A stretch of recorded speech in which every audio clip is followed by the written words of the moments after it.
Karena baru pertama kali dari position kita lihat sudah ya 5 lampu tadi udah padam. Kita sudah mengikuti start. Kita lihat di tikungan 1 tekanan begitu banyak dilakukan oleh pembalap, masih dia bertahan. Bung James, ya betul sekali. Gunter masih ada di nomor 1 disusul oleh Wehrlein dan juga ada Van Dorn di sana. Kita tahu bahwa memang Wehrlein dan juga Van Dorn ini menjadi salah satu perhatian juga pada perhelatan dari Jakarta E-Prix 2023. Ya, saya pikir Van Dorn melakukan start dengan baik sehingga dia posisinya bisa berubah menjadi posisi yang ketiga, dan saya pikir masih ada banyak ancaman dan masih ada. Dan begini, saya pengen kasih tahu bagaimana cara menikmati Formula E dengan baik. Menarik sekali, Bung. Pada saat lap-lap awal, tentu saja dia akan merebut posisi sampai sekitar 5-7 lap. Setelah 5-7 lap, maka mereka akan mulai memainkan gimmick-gimmick. Kita nikmati dulu 5 lap pertama, di mana pembalap itu saling mencari posisi dan berebut posisi dan mempertahankan posisi. Dia hanya akan memakai energi utama mereka dalam satu mobil tersebut. Nah, ini akan digunakan juga pada saat akhir. Pada saat pertengahan, kira-kira kalau semuanya 36 lap, lap ke-7, 10 sampai lap ke-30, mereka akan banyak memainkan gimmick di attack mode. Itu dia tadi, attack mode ya. Ini menjadi yang membedakan Formula E dengan ajang balapan yang lain, dengan adanya attack mode di Formula ini sendiri, bahkan juga di Jakarta International E-Prix Circuit itu ada di tikungan 16, Bung. Betul. Dan pada saat pembalap mengambil attack mode, dia akan kehilangan posisi kemungkinan karena tidak di racing line. Sengaja dibuat racing line-nya agak menjauh untuk memberikan posisi kepada pembalap untuk overtaking. Sebenarnya attack mode adalah kerugian. Kita lihat. Apa yang terjadi? Ada crash tadi, pemirsa. Ya, kita lihat ada beberapa debris pecahan tadi dihasilkan oleh pembalap. Kita lihat, kita masih kita dengarkan tim radio dari Sebastian Buemi. Oke, kita masih nanti tim manakah tadi yang terlibat dengan crash yang tadi kita saksikan. Dan di sini juga ya menjadi perhatian pemirsa adalah bagaimana David Backman menjadi debut di Jakarta E-Prix 2023. Bung. Saya pikir tadi kemungkinan adalah Sebastian Buemi dan David Backman. David Backman adalah pembalap ini selain termuda juga pembalap terpendek, Bung. Tingginya hanya 169. Mungkin saya lihat datanya juga tahun ini kemungkinan 170, jadi 1 tahun tambah 1 cm, tapi umur 23 masa tambah 1 cm. Kita lihat lagi startnya, kita lihat replay, kita lihat Stoffel Van Dorn bagaimana dia mengambil alih posisi, mengamankan posisi. Dia ngambil dari sisi luar, saya pikir. Ya betul, dia ambil sisi luar. Betul sekali. Kemudian menutup pergerakan. Ya, dia tetap bertahan dari sisi luar. Dan kemudian pada saat ini dia mengunci pergerakan balap lain sehingga dia mengamankan posisi ketiga, Stoffel Van Dorn. Ya, kita lihat dari sisi kamera Maximilian Gunter, betul. Dan juga kita lihat Pascal Wehrlein begitu agresif juga. Ya, sangat menarik tikungan 1, sangat menarik. Kita bisa melihat walaupun tanpa insiden, tapi ini termasuk perebutan posisi yang menarik. Itu dia tadi ada salipan yang dilakukan oleh Wehrlein terhadap Gunter, dan Gunter saat ini berada di pos kedua, Bung Wahab. Ya, pengambil alihan posisi, tapi kita lihat juga 3 pembalap terbawah mulai mengambil attack mode. Jadi attack mode ini adalah semacam keuntungan yang bisa didapatkan berupa hitungan menit. Kemudian penambahan power, itu kita lihat masih ada debris tadi. Dan juga kalau kita lihat Bung James, sirkuit di Ancol ini memang tipikal street circuit atau city circuit yang tidak mempunyai gravel bed yang lebar. Artinya banyak memakai satu peredam. Kita lihat biasanya kalau di Ancol ini memakai Tech Pro, dan itu kita bisa lihat attack mode-nya. Mengambil attack mode, Stoffel Van Dorn mengambil keuntungan. Terkadang attack mode, contohnya seperti di Monaco, malah cukup mengganggu, Bung. Kenapa? Begitu pembalap sebenarnya nggak perlu attack mode karena sirkuitnya tidak memerlukan energi yang terlalu besar. Tetapi begitu mengambil attack mode, akhirnya dia akan dilewati pembalap lain. Ya. Apabila dia bisa mengambil gap dengan pembalap yang di belakang yang setelah mengambil attack mode, maka pada saat pengambilan attack mode pada saat mengambil attack mode, maka dia masih bisa di depan pembalap tersebut. Itu sebenarnya malah merugikan.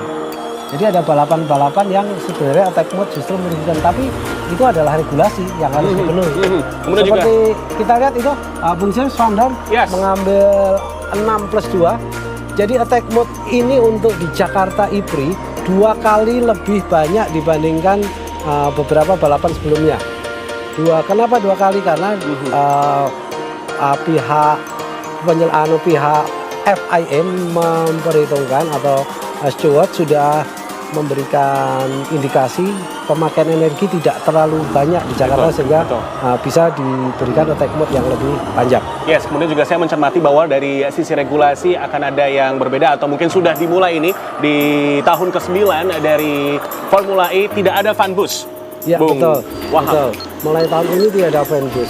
Karena begitu fan bus dilakukan, yang dapat juga pembalapnya itu aja. itu aja. Itu aja. Berarti sangat mudah untuk kita tebak siapa aja yang mendapatkan bus dari fan. Mungkin nomor 4 dan nomor 5-nya saja yang berubah. Dan selalu Stoffel Van Dorn, seperti Nick De Vries gitu. Ya. Saya pikir penonton Indonesia banyak yang memengaruhi. Dan kembali ke lintasan Bung Wahab, di mana untuk saat ini Gunter kembali bisa untuk men-take over Wehrlein yang berada di peringkat kedua untuk saat ini. Posisi di 3 pun juga diisi oleh Dennis di sana dari tim Avalanche Andretti. Ini menarik sekali, Bung. Kita bisa menyaksikan pemirsa dari posisi 1, 2, dan 3 tipis. Ya, dan itu cepat berubah. Kita lihat Maserati di posisi 1. Mungkin dia masih akan bertarung karena sekarang posisinya Wehrlein sudah Gunter. Nah, itu yang saya katakan tadi, Bung. Begitu dia ngambil attack mode, maka posisinya akan disalip, di overtaking. Tetapi dia mempunyai keuntungan 6 menit setelah ngambil untuk mendapatkan tambahan power. Sedangkan Wehrlein contohnya sekarang sudah di bawah 1 menit. Betul. Apakah dia bisa memanfaatkan keuntungan penambahan energi itulah yang mestinya menjadi strategi tim. Kalau untuk di Jakarta, maka contohnya di tikungan 1 itu adalah kesempatan paling gede di mana pembalap itu harus bisa mengovertake sebelum tikungan 1. Ya. Kalau itu nggak berhasil, maka akan kerugian. Dan kira-kira 6 menit itu bisa, kalau di Jakarta kira-kira untuk 3 atau 2 atau 3 lap. Yes. Dan juga tentunya saat ini kita pun juga menanti Mortara yang merupakan pembalap satu tim dengan Gunter masih belum mendapatkan atau masih belum mengambil attack mode di sana, karena secara posisi ini juga yang menarik adalah bagaimana dari peringkat 1 sampai dengan peringkat 6 posisinya tidak terlalu jauh, Bung Wahab. Betul. Memang ciri khas dari balapan Formula E itu posisinya gapnya tidak terlalu lebar. Bahkan kemarin waktu kita lihat di Monaco benar-benar tipis. Dan Bung James, kita belum melihat satu kejadian unik, terutama di tikungan ke-13, di mana biasanya bisa dilakukan overtaking maupun di tikungan 16 yang akan saya tunggu, karena di situ mestinya kalau buat saya magic overtaking itu bisa dilakukan di area situ dalam keadaan normal. Yes, magic overtaking. Dan tentunya hal itulah juga yang menjadi keistimewaan yang ada di Jakarta International E-Prix Circuit ini. Betul. Bung Wahab, karena tentunya Jakarta International E-Prix Circuit mendapatkan banyak sekali pujian dari para drivers. Bahkan juga di tahun lalu, di tahun perdananya Indonesia menjadi tuan rumah dari perhelatan Formula E, pemirsa. Banyak sekali yang menyukai track yang ada di Jakarta International E-Prix Circuit ini, Bung Wahab. Betul. Mungkin kita cukup beruntung ya, kejadian kita akhirnya bisa membuat Ancol ini menjadi sirkuit, dan kita cukup apresiasi kepada penyelenggara tahun lalu. Ini dengan penyelenggaraan yang sedikit berbeda, Bung James. Ya. Sambil kita menunggu apa yang terjadi, tapi saya bisa katakan tahun ini si chairman dari organizing committee dipegang oleh Mas Ananda Mikola. Ya. Yang saya pikir kemarin saya sempat datang ke sana, saya melihat persiapannya lebih rapi dan lebih bagus, tanpa kita menafikan apa yang terjadi tahun lalu, karena tahun lalu masih banyak berkutat di masalah sirkuit. Saya pikir ini adalah progres yang baik untuk Indonesia. Ya, sangat setuju Bung Wahab. Progres yang baik untuk Indonesia, dan juga bahkan tadi kita sempat membahas bahwa di tahun depan kita juga masih mendapatkan kesempatan untuk menjadi tuan rumah. Banyak perbaikan yang tentunya juga akan disuguhkan oleh Formula E. Tak terkecuali juga bagi Indonesia yang mendapatkan kesempatan sebagai tuan rumah nantinya di tahun 2024. Dan pemirsa, kembali ke lap balapan yang sangat-sangat ketat sekali di lap ke-9 Muhab. Saat ini Gunter masih memimpin, bahkan juga dia masih ada 2 menit 28 detik dengan attack mode yang tadi didapat. Dan kemudian juga Van Dorn ada di pos nomor 2 disusul Wehrlein. Dan ini yang menarik adalah tadi Mortara, nama yang saya singgung, sudah mendapatkan attack mode di sana. Ya, kita lihat apakah Van Dorn masih bisa bertahan dari serangan Pascal Wehrlein tanpa dengan menggunakan power boost.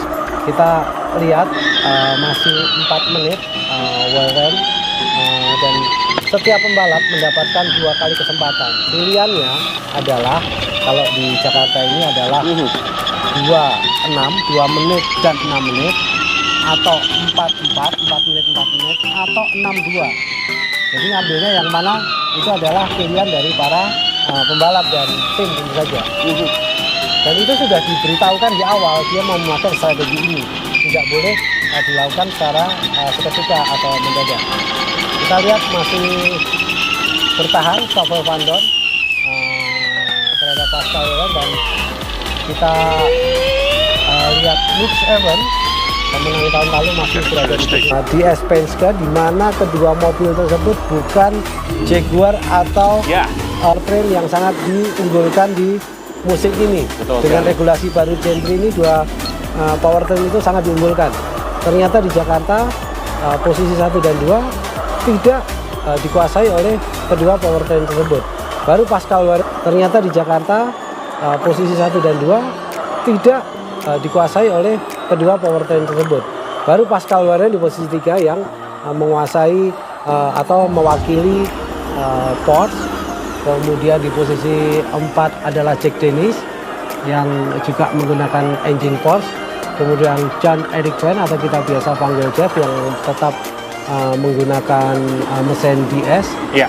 Kemudian Eduardo Mortara dengan Maserati, dan Nick Cassidy dengan Envision yang menggunakan powertrain Jaguar.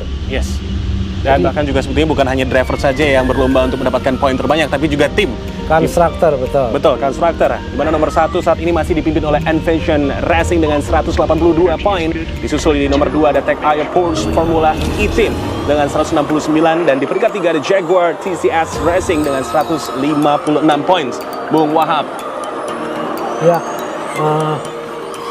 kita masih ingin melihat lagi beberapa tikungan 1 dan 7, terutama kita untuk mendapatkan overtaking sehingga balapan ini jadi menarik. Ini sekarang sudah lap ke-12, mereka masih memanfaatkan strategi attack mode.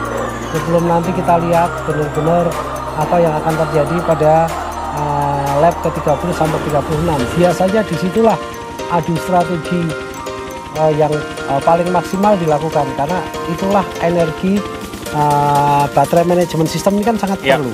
Baterai manajemen sistem itulah yang menentukan pembalap itu nanti akan bisa bertahan atau tidak. Kalau skill pembalap saya pikir tidak banyak gap terlalu tinggi ya antara pembalap yang paling jago dan dalam tanda kutip tidak jago, mungkin 10-20% gapnya. Tetapi bagaimana kalau di formula ini pengaturan dari baterai management system itulah yang akan menentukan. Kita lihat. Kembali ya 2 menit ya. Iya. Yang didapat oleh para pembalap. Didapatkan, kita lihat kembali karena tadi memakai 62. Kita lihat tadi, saya pikir Gunter ya tadi yang barusan mengambil attack mode ya. Yes, di peringkat 1 Wehrlein dan juga Gunter, di mana keduanya ini punya positioning yang sama di saat mengambil attack mode, pemirsa. Ini menjadi daya tarik tersendiri, di mana Gunter untuk kali pertamanya pada Jakarta E-Prix 2023, ia masih berada di papan atas, atau saya bisa katakan di sini adalah di pole position yang tadi dia sempat mempertahankan posisinya, Bung Wahab. Ya, dan kita lihat Stoffel Van Dorn melakukan pengambilan attack mode yang kedua dilakukan, ini tujuannya untuk mempertahankan posisi, bukan untuk mengovertaking. Betul. Jadi mempertahankan posisi. Setelah ini pada saat mungkin di lap 15 sampai 30, dia akan memakai engine mereka sendiri untuk bertahan. Jadi masih banyak maksimal capacity power yang bisa dipakai. Kita lihat attack remaining berapa menit yang belum diambil oleh para pembalap. Vandor sudah habis, begitu juga peringkat 1-2, tapi Jack Dennis masih menyisakan satu attack mode. Yes. Ini penting sekali pada saat Jack Dennis nanti mengambil di lap berapa dia akan mengambil, karena itu menentukan strategi. Itu yang sangat menarik untuk kita nanti, di mana Jack Dennis saat ini langsung menempel ketat Gunter yang ada di pos kedua pemirsa, dan masih ada 6 menit ketika nantinya Jack Dennis bisa memaksimalkan energi dari attack mode. Itu yang nanti kita akan nantikan. Betul. Bung Wahab. Jadi di lap keberapa dia nanti akan mengambil itu sangat menentukan, karena disitulah peran penting, dan itu tidak bisa ditentukan misalkan di lap kesekian mengambil attack mode pertama atau kedua, karena tergantung situasi dan kondisi saat ini di balapan seperti apa. Sementara ini saya pikir Jack Dennis bertahan, dan dia sama-sama dengan pembalap Gunter di depannya itu kan tanpa attack mode. Paling enggak dia akan nempel terus saja sampai waktunya dia nanti overtaking posisi yang paling kena, sambil mungkin menunggu pembalap belakangnya untuk menempel, di mana mereka sudah tidak mempunyai attack mode lagi. Biasanya seperti itu dilakukan oleh para pembalap Formula E. Dan apabila ada kesempatan, maka overtaking itu dilakukan tanpa melakukan attack mode. Tapi risikonya itu kan menghabiskan energi. Jadi pembalap akan berpikir, mendingan dia overtakingnya nanti setelah attack mode. Tapi kita lihat nih posisinya menurut saya masih menguntungkan untuk Jack Dennis untuk tidak mengambil attack mode saat ini, karena pembalap di depannya juga jaraknya tidak terlalu jauh dan bisa nempel. Artinya Jack Dennis ini kalau tepat ngambil attack mode-nya dia, maka akan bisa menjadi juara di Jakarta ini. Tepat sekali, itu yang menjadi perhatian penting di lap ke-15 ini pemirsa. Balapan begitu sangat menarik dengan panasnya Ancol di sore hari ini di Jakarta International E-Prix Circuit. Dan pemandangan yang berbeda tentu saja hadir dari Cassidy. Kita tahu Cassidy di tahun lalu menjadi juara di Jakarta, Bung Wahab. Namun saat ini dia masih berada di peringkat ke-7 dan masih ada peluang tentunya bagi Cassidy. Seperti yang kita saksikan ini, Cassidy menggeser Mortara di posisi 6 saat ini, Bung Wahab. Ya, saya pikir karena Mortara mengambil attack mode, maka di overtaking oleh Cassidy. Yang cukup menarik itu Mitch Evans sama sekali belum mengambil attack mode-nya. Mitch Evans jadi masih punya kesempatan 2 kali mengambil attack mode. Nah, ini Cassidy ini tahun lalu, Bung. Tahun lalu kebetulan Stoffel Vandoorne juga mendapatkan poin yang sama, 121. Ya.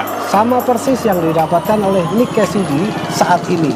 Nah, ini pertanyaannya, apakah Nick Cassidy bisa mengikuti jejak Stoffel Vandoorne yang akhirnya bisa juara dunia di balapan selanjutnya? Ini layak kita nantikan. We'll see. Dan tentunya bagi Nick Cassidy sendiri di Formula E Monaco dia menjadi juaranya.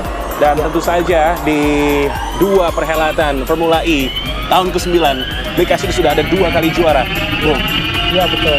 Jadi pertama kali waktu balapan di musim ini kita pikir yang akan juara adalah mobil-mobil dengan mesin Porsche karena cukup kuat sekali. Tapi ternyata di beberapa balapan terakhir Jaguar mulai menggeliat. Bahkan Jaguar tim Principal sendiri kalah oleh Envision yang memakai powertrain dari Jaguar. Tepat sekali, apalagi juga tentunya bagi penikmat Formula E sudah sangat paham betul dan sudah tahu jika memang dari McLaren ada menjadi kekuatan baru di Formula E. Betul, kita lihat Bung, Jack Dennis sudah mengambil attack mode-nya. Apakah dia bisa memanfaatkan sehingga kalau strateginya mestinya Jack Dennis harus bisa memanfaatkan full, dia harus mengovertake 2 pembalap di depan dan membuat gap sehingga pada saat atau paling enggak 1 pembalap di overtake. Ini kita lihat mulai muncul energi yang tersisa masih 54%, masih on average. Nah, paling enggak Jack Dennis harus bisa mengambil satu pembalap minimal Maximilian Günther. Kemudian dia membuat jarak dengan Maximilian Günther itu sudah cukup untuk dia ngambil attack mode yang kedua dan mengovertaking Pascal Wehrlein. Mestinya strateginya di atas red seperti itu. Semakin mendekat Bung, kita lihat Jack Dennis kepada Maximilian Günther. Dan kita saksikan ini merupakan tayangan ulangnya pemirsa bagaimana cara dari Jack Dennis menyalip Stoffel Van Dal di peringkat 4 tadi. Ya. Dan tadi juga Anda sudah sampaikan Bung Wahab bila memang Jack Dennis ini punya cara tersendiri dalam memaksimalkan attack mode dengan energi yang saat ini dia miliki. Akan ada peluang bagaimana untuk saat ini juga Jack Dennis menjaga jarak yang lebar dengan yang ada di peringkat keempat yaitu adalah Van Dorn di sana. Betul. Karena begitu jarak dengan pembalap belakang itu melebar, misalkan 2-3 detik, itulah saat di mana attack mode itu harus diambil untuk mendekatkan dengan pembalap depannya. Nah, kita lihat Jean-Eric Vergne dan Nick Cassidy juga bertarung.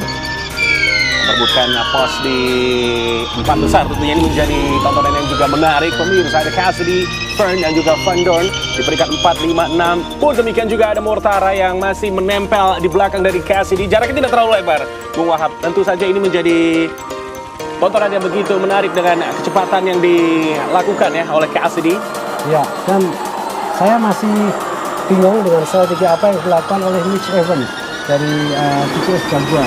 Masih anteng Bung dia. Masih anteng. Kapan ini mau ngambil? Ini sudah lap ke 19 menjelang lap ke 20.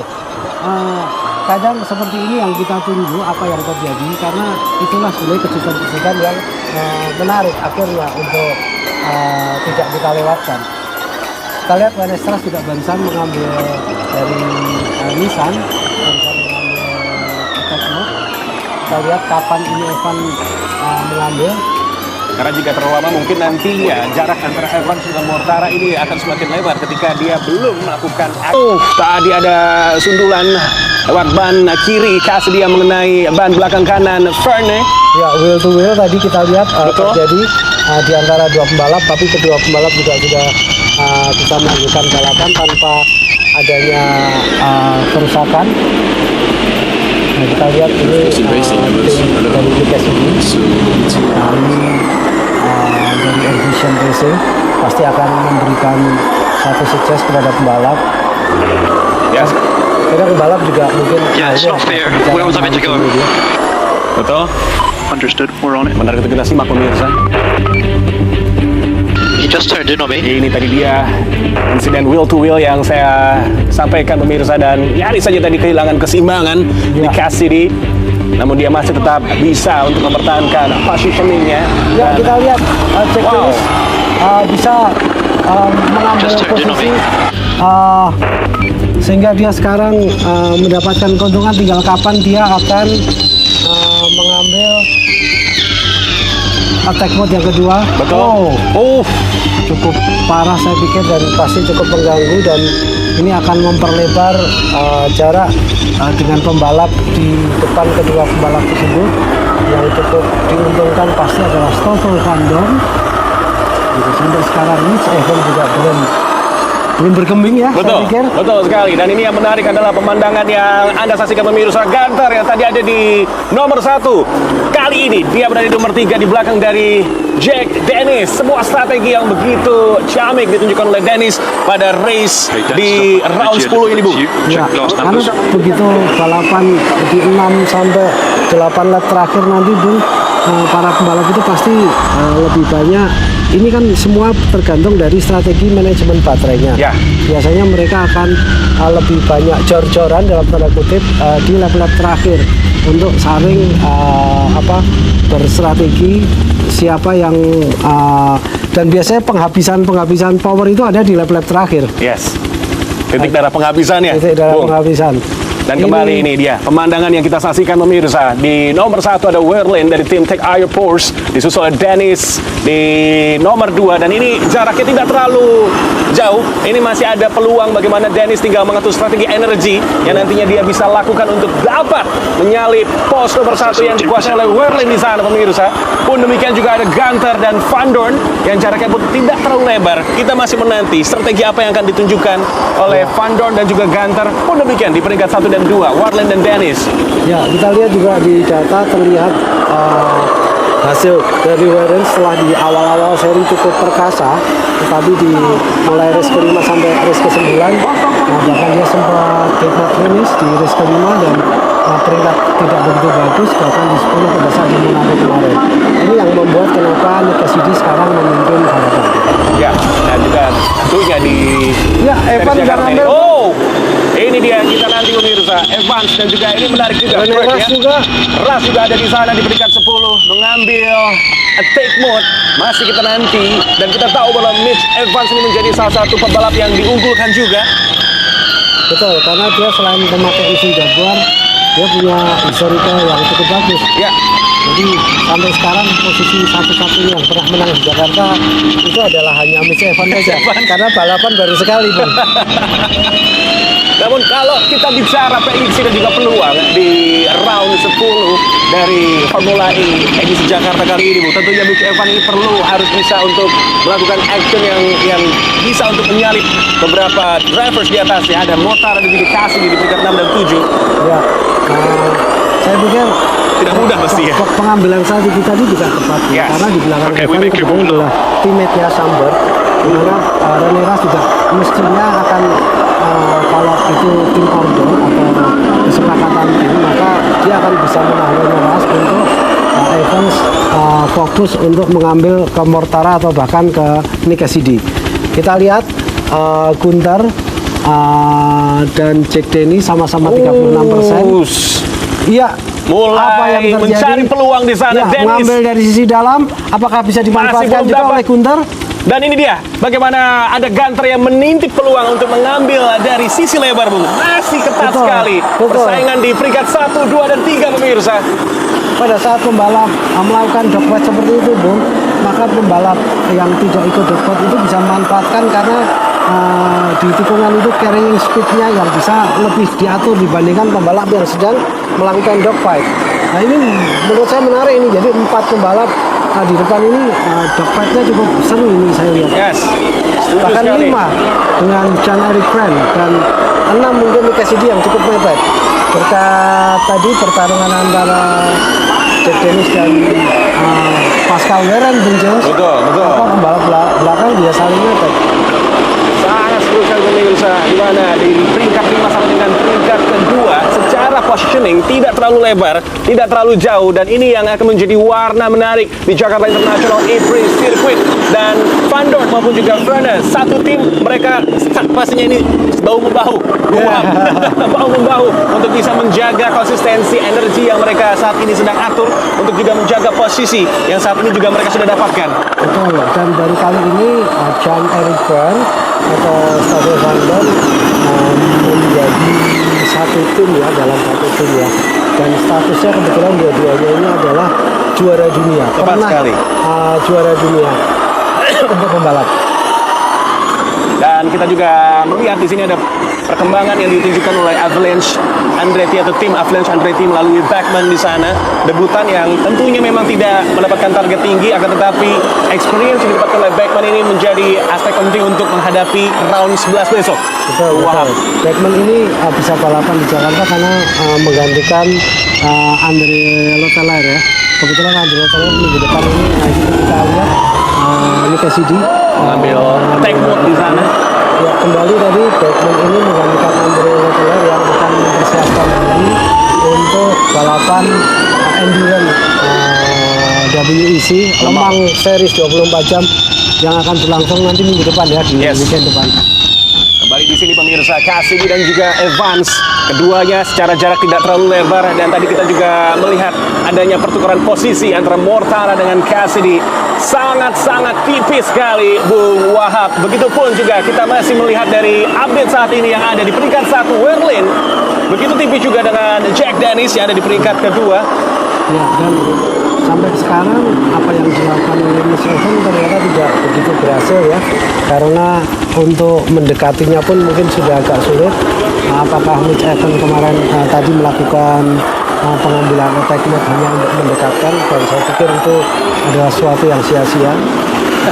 Semoga strategi tim menjadi pelajaran untuk tim dalam melakukan strategi. Yes. Apakah dia ada masalah terhadap mobilnya, kita juga belum tahu. Itu yang menarik untuk kita tunggu juga pastinya Bung Wahab. Dan kalau kita bicara dengan Gunter Mortara, kedua driver dari tim Maserati MSG, dan jika Gunter mampu untuk mempertahankan konsistensi posisi yang saat ini ia dapatkan di peringkat ketiga, maka akan menjadi perolehan yang fantastis bagi tim Maserati MSG di Jakarta. Betul.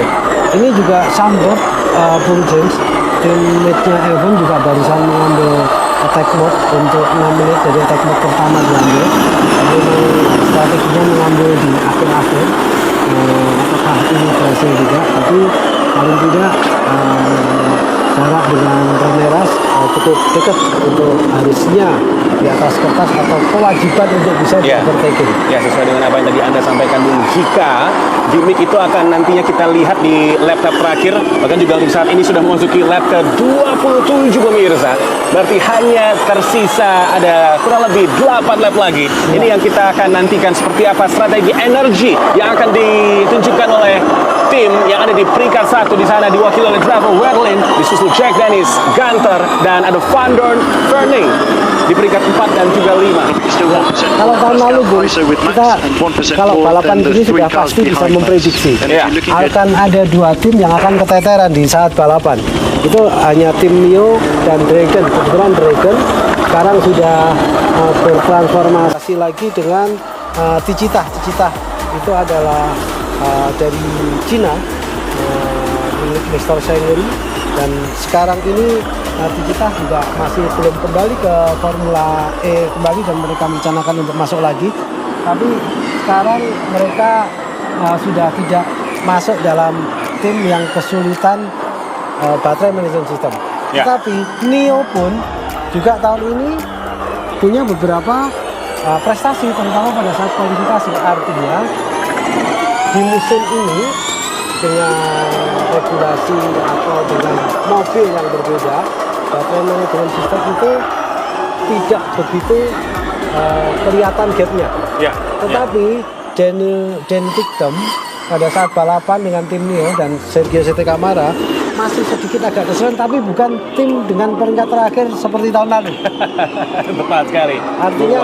Artinya dia sudah banyak belajar tentang baterai management system, karena itu penting sekali dalam balapan Formula E. Yes.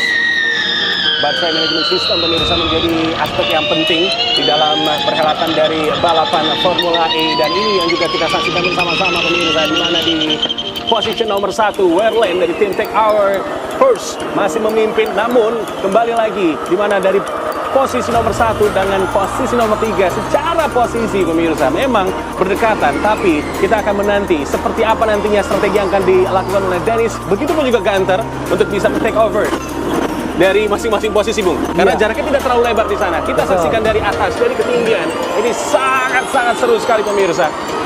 Dan mungkin banyak pemirsa pecinta Formula E yang bertanya-tanya, kok rasanya nama Pascal Wehrlein ini cukup familiar di telinganya orang-orang Indonesia. Ya, Pascal Wehrlein kebetulan di musim balap 2016 Formula One dia adalah teammate-nya Rio Haryanto. Betul. Pembalap Indonesia pertama di F1 waktu itu di tim F1 Mano Racing. Jadi di telinga para pecinta balapan Indonesia pasti asing pastinya. Cukup akrab dan tidak asing. Dan kemudian juga sebetulnya kalau kita bicara bagaimana perkembangan dari Formula E yang diisi oleh ex Formula One, ini juga bukan hanya satu, tapi juga beberapa ex dari Formula One yang ada untuk menghiasi persaingan yang ada di Formula E, pemirsa. Banyak sekali ex Formula One seperti Stoffel Van Dorn, Buemi salah satunya juga. Iya, Sebastian Buemi, kemudian ada lagi mungkin Jean-Eric Vergne. Jean-Eric Vergne juga pernah di Formula One. Lucas Di Grassi juga pernah di Formula One, banyak sekali Formula One. Apa yang terjadi dengan Rene Rast? Oh, sangat tadi gerakan yang sangat dinamis dari pemirsa. Ya, mungkin ada sesuatu. Jadi saat ini sudah mencapai akhir balapan, 6 lap terakhir inilah saatnya jor-joran energi. Kita lihat Mitch Evans dan Zandvoort. Yes. Iya, Zandvoort akhirnya bisa mengambil alih Mitch Evans karena pengambilan attack mode Zandvoort lebih dahulu dibandingkan dengan Mitch Evans. Terpaut 40 detik ya tentunya dengan Mitch Evans. Betul, tetapi posisinya tidak terlalu berubah, tapi dia masih bertahan di posisi 8 dan 9. Saya pikir ini kerugian besar buat tim Jaguar itu sendiri karena strategi yang diterapkan rasanya kok tidak berjalan secara maksimal. Dan kalau kita bisa melihat apa yang terjadi dengan balapan kali ini, maka saya melihat kok ini strateginya di 3 pembalap depan ini adalah strategi yang aman.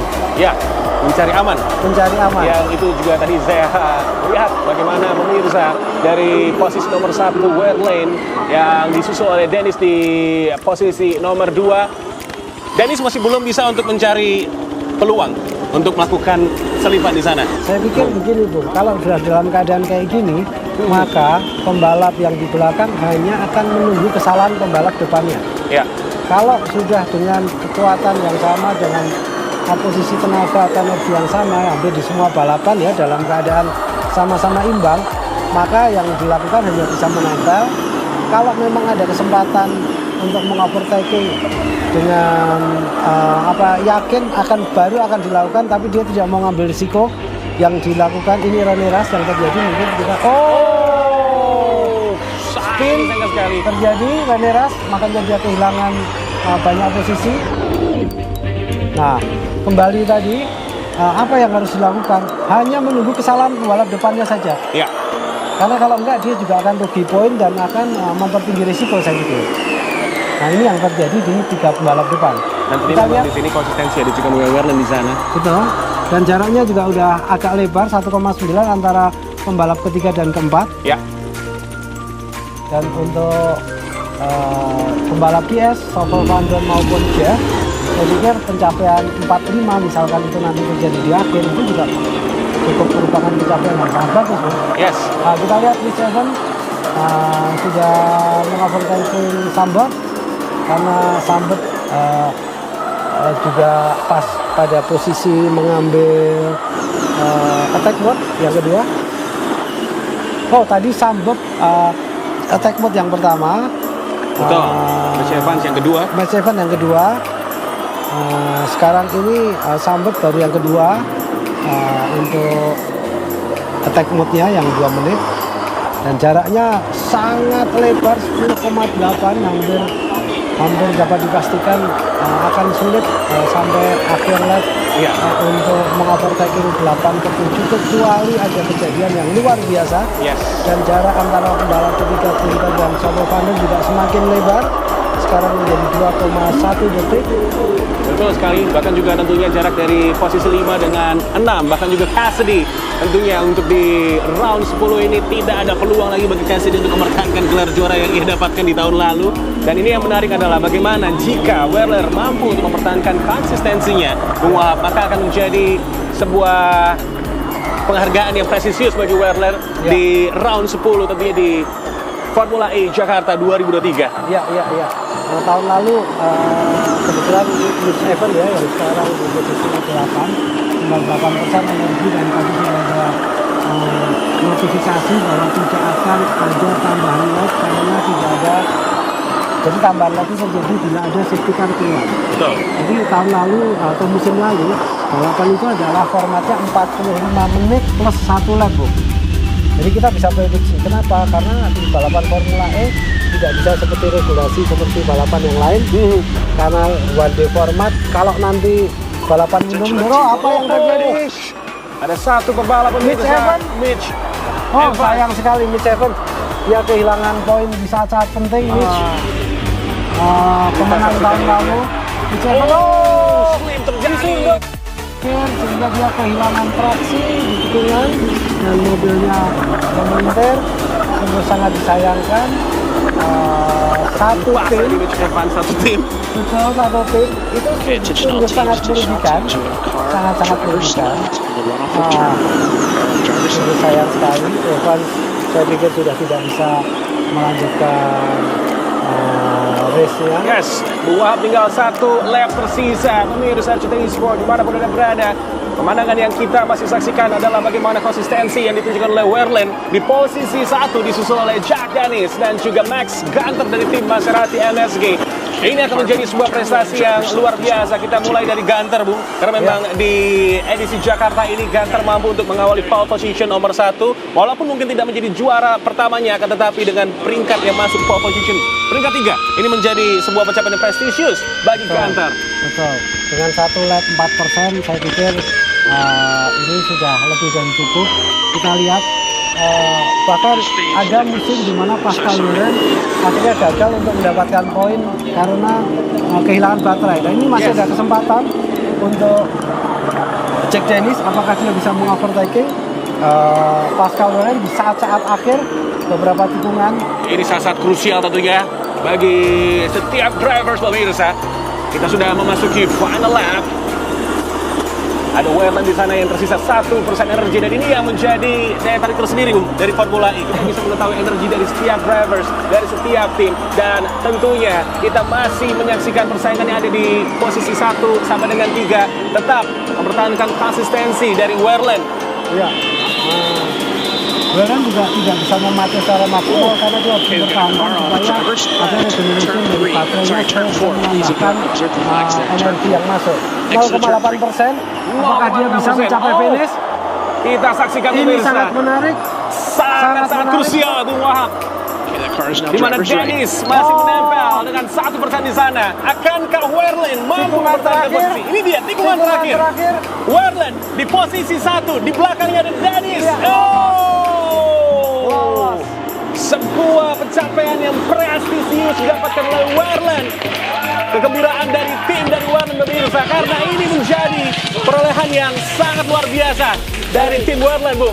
Ini saya pikir kembalinya si jagoan di awal. Iya. Karena dalam 5 race terakhir dia tidak mempunyai prestasi yang cukup bagus, dan ini membuktikan bahwa seolah-olah memberikan pesan kepada para pecinta Formula E bahwa tim Porsche masih kuat dan siap untuk bertarung sampai akhir musim ini. Pascal Wehrlein dari tim Tech Hour Porsche Formula E Team tentunya dengan kemenangan di Formula E Jakarta ini menambah poin bukan hanya untuk